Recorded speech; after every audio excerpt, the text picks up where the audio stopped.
صباح الخير او مساء الخير ايا كان اللي هتتفرجوا عليا فيه. لو انت ما تعرفنيش، انا اسمي يوسف نصر، انا عندي 19 سنه، بدرس في امريكا، والنهارده هعرفكم ازاي تدرسوا بره مصر في 5 خطوات. مبدئيا قبل ما نبدا عايز اكلمكم عن كذا حاجه. اول حاجه، اسف ان انا ما نزلتش فيديوهات الاسبوع اللي فات، ما كانش بايدي خالص والله. انا كان عندي امتحانات وكان عندي كذا حاجه لازم اخلصها قبل الاسبوع اللي جاي، فانا كنت مشغول جدا، ما كانش في وقت انزل فيديوهات فيه. بس انا رجعت. تاني حاجه، مش عارف امسك البتاعه دي. تاني حاجه، هتلاقوا تحت في الديسكريبشن ويب سايت اسمه كيد ده. اقول لكم ايه، هتتعرفوا على الايكويبمنت اللي بستخدمها، كل حاجه انا بستخدمها في الكاميرا، في التصوير، اي حاجه عامه بحطها في الشنطه، والشنطه نفسها موجوده على الويب سايت ده. خشوا شوفوه. لو عاوزوا تشتروا حاجه اضغطوا بس على اي حاجه منهم، هياخدكم لامازون تقدروا تشتروا من عليه. الحاجات مش غاليه قوي ومش رخيصه قوي، فهي حلوه لاي حد يعني مستواه متواصل في التصوير او حابب يجدد من الايكويبمنت اللي معاه او العده اللي معاه. تالت حاجه، اخر 10 ثواني في الفيديو هتسمعوا اغنيه. الاغنيه دي واحد صاحبي اسمه كامل ايهاب اللي عملها لي، لينك انستجرام بتاعه تحت في الديسكريبشن، روحوا اعملوا له فولو. ويلا نبدا. ازاي ادرس بره مصر يا يوسف يا نصر؟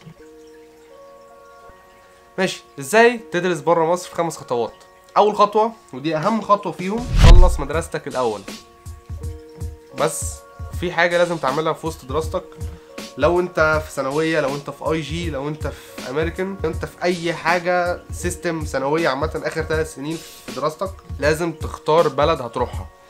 ما ينفعش تقول انا عشت، انا هخلص يا زميلي بقى المدرسه واطلع اسافر بقى، مش هينفع.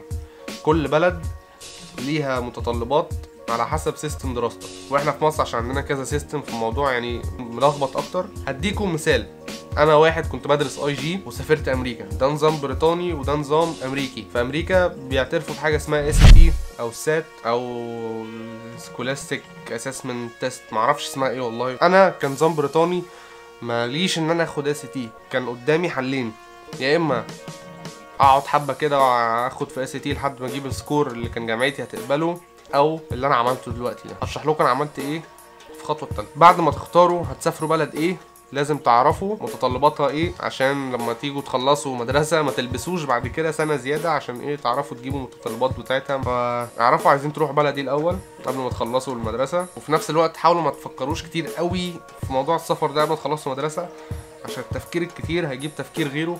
والله العظيم موضوع اسهل من كده بكتير. يعني بلاش اوفر ثينكينج في موضوع السفر ده طول ما انت بتدرس لسه في مصر، بس لازم تبقى عارف انت هتسافر انهي بلد بعد ما تخلص دراسه. تاني خطوه هي انك تلاقي البادجت بتاعتك او تحسب البادجت بتاعتك، تعرف انت هتقدر تدفع كام خلال دراستك في البلد اللي انت هتروحها دي. لازم تعرف برضو غير الدراسه، لازم تعرف تكاليف السكن وتكاليف عيشتك عامه هتكون عامله ازاي، ده من ضمنها اكل وخروج ولبس. تالت حاجه لازم تعرف تقدر تدفع كهربتك والميه، لو هتجيب عربيه، بنزين، تامين، لو مرضت او وعيت او اتكسرت لازم تروح مستشفى. فالتسع حاجات دول لازم تبقى متاكد ان انت هتقدر تغطيهم. هما مش كتير،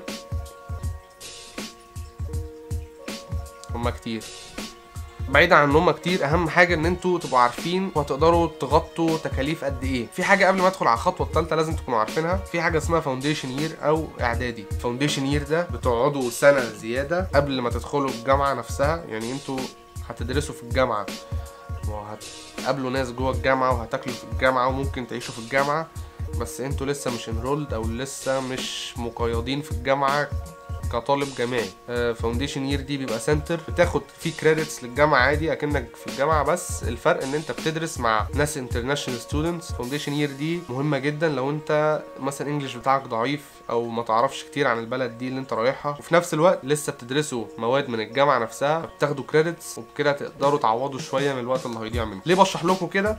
عشان الخطوه الثالثه دي. ثالث خطوه، دوروا على ايجنسي. ايه هي الايجنسي؟ الايجنسي ده مكتب، مش عارف ممكن اترجمها لكم يعني ان هو ايه، مكتب سفر، مكتب دراسه، معرفش، بس هم بيساعدوكم تلاقوا جامعه في المكان اللي انتوا هتقولوا لهم عليه، وهيساعدوكم تقدموا فيها، ومعظم الوقت هم بيبقى ليهم علاقات هناك، فهيساعدوكم تتقبلوا وهيساعدوكم تطلعوا الفيزا وهيساعدوكم تلاقوا مكان للسكن هناك. فالايجنسي دي انا قدمت من عند شركه اسمها جلوبال ستادي. جلوبال ستادي دي الفرع اللي انا روحته بالظبط كان على الدائري ناحيه المعادي في كومباوند اسمه البارون، الناحيه الثانيه من كارفور. هو المكتب كان جوه في عماره منهم. الناس دول ساعدوني بطريقه غريبه يعني. هم فعلا عملوا لي كل حاجه، هيساعدوكم تطلعوا فيزا في ثانيه، ليهم علاقات في كذا جامعه، ففرصتكم انكم تتقبلوا احسن، وهيفهموكم اي حاجه انتم مش فاهمينها. وجلوبال ستادي ما خدوش مني انا فلوس، ما علينا من الكلام ده. ودينا هو في امريكا دلوقتي، الموضوع كان بسيط جدا. كل اللي انا عملته قلت لهم كل التفاصيل عني، هيطلبوا منكم عشان الفيزا مثلا، هيطلبوا حساب البنك، هيطلبوا منكم كذا حاجه. فانا عملت كل الكلام ده في خلال تقريبا شهر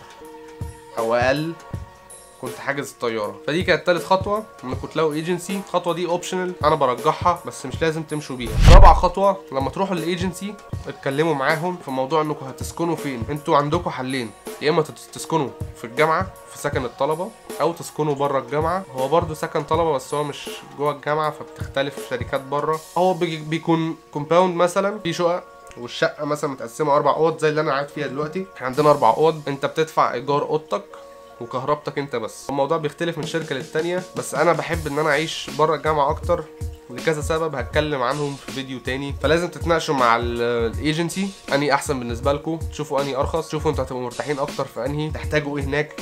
اعرفوا كل التفاصيل دي يا اما من الجامعه يا اما من الايجنسي، وغالبا الايجنسي هيكون عندها الاجابات لكل الاسئله اللي عندكم. خامس خطوه ودي اخر خطوه، انا انفع شاعر اقسم بالله، لازم تحجزوا طيارتكم بدري. هو مش لازم، هو عادي ممكن تحجزوها قبلها بيوم، بس الموضوع فيه مخاطره. وعامه انتوا كل ما تحجزوا بدري هتلاقوا التذاكر ارخص، هيبقى امن لكم ان انتوا لما توصلوا تبقوا عارفين مين فين وهتوصلوا فين ومين هياخدكم منين وهتقعدوا فين. تظبطوا كل حاجه قبل ما الجامعه تبدا، بس لمجرد انكم تبقوا في السيف سايد بس. وده كان ازاي تدرس بره مصر 5 خطوات. لو الفيديو ده عجبكم ما تنسوش تنزلوا تعملوا لايك وانضموا للكتيبه، اعملوا سبسكرايب لو انتوا بتتفرجوا على يوتيوب. ما تنساش تدوس على زر الجرس عشان يجي يقول لك الحق يوسف نصر نزل فيديو، وتيجي تعمل لايك تاني. لو بتتفرج على فيسبوك اعمل شير الفيديو ده، ما تنساش تعمل لايك للبيج بتاعتنا، واكتبوا في الكومنتات تحت عايزين تشوفوا ايه في الفلوج اللي جاي. لو عايزين تطلعوا مع حد، عايزين تروحوا حته معينه، عايزين نوريكم حاجه معينه، انزلوا اكتبوها تحت في الكومنتات دلوقتي. انا برد على كل الناس فما تقلقوش، هرد عليكم. لو مش فارق معاكم ارد عليكم ولا لا، فهسمع كلامكم برضو. فاكتبوا الكومنتات كده، اكتبوا الكومنتات، هات اي حاجه، اعمل لايك بقى، اعمل شير، اعمل كومنت، ما تجيب اي حاجه. حاجه اخيره عايز اقولها قبل ما اقفل الفيديو، كل فيديو بعد كده هتلاقوا تقريبا 30 ثانيه في اول الفيديو برد فيه على اسئلتكم. لو مش عايزين اعرف انتوا مين، هتلاقوا اللينك صراحه على الشاشه دلوقتي، وهتلاقوه برده تحت في الديسكريبشن. هشوفكم يوم السبت الجاي في فلوج جديد، واحلى مسا على الكتيبه. عالبيت بنفتري وانت لسه بتفكر تشتري.